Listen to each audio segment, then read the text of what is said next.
A lot of us are guilty of having this fixed mindset until we make that paradigm shift and then realize that we have to get to this growth mindset and constantly relearning and learning and adapting and applying and all these iterations until we manifest the right thing, or until we become conditioned enough to understand what the right thing is and the right thing to do.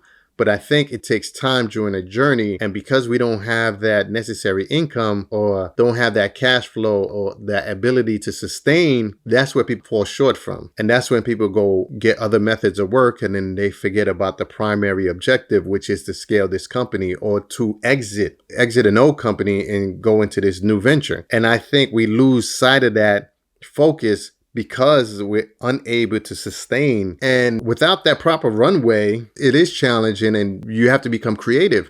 But I think that's what the successful entrepreneurs that come through challenging times, or companies that's birthed through hardship or through circumstances that's going on throughout the world, they eventually have the resilience and the ability to outlast other companies because of their creativity. I don't think it's money, because you can inject as much money as you want into a product, a company, or a service. But if it's missing certain things, if the product is not correct, or you don't have the right team, or you don't have the right support system, 9 out of 10 times, I don't think it will grow. And if it does grow, it won't max out to what it could have been, because it's not about the money being injected into a company. It's about everything. It's about, okay, how much money you have injected into the company, but it's also, are we providing the right product? Are we providing the best service? Or do we have the right people on board? And do we have a good sales team? All these things play a part when you're trying to grow.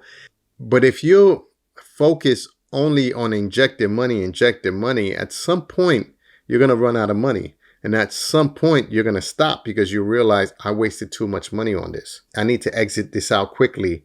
And it could have been a great idea, a great product, a great service, but because it didn't have the 3 elements, is having money, having a great product, whether it's service or product, or whatever the entity is, having great people on board. If you don't have those 3 things, then it's hard for something to really scale. You can't just inject money into a dead system. It's just not going to work. It's prime example, all the stimulus package that they're giving out. If the system is broken, then it's going to be mismanaged, and then you're going to have high inflation and so on. It's a domino effect. But the reality is, if you inject money into a dead system without making some kind of course correction, and this is my personal opinion, I just feel that it's going to benefit anybody long term. Eventually, something has to change. When people say, listen, we got to raise money, you got to do this. Yeah, that's great. I think that's the ultimate goal, to raise money and scale.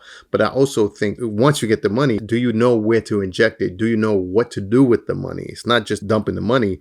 It's building an infrastructure that's going to last for a long time. The goal of any company is to really last.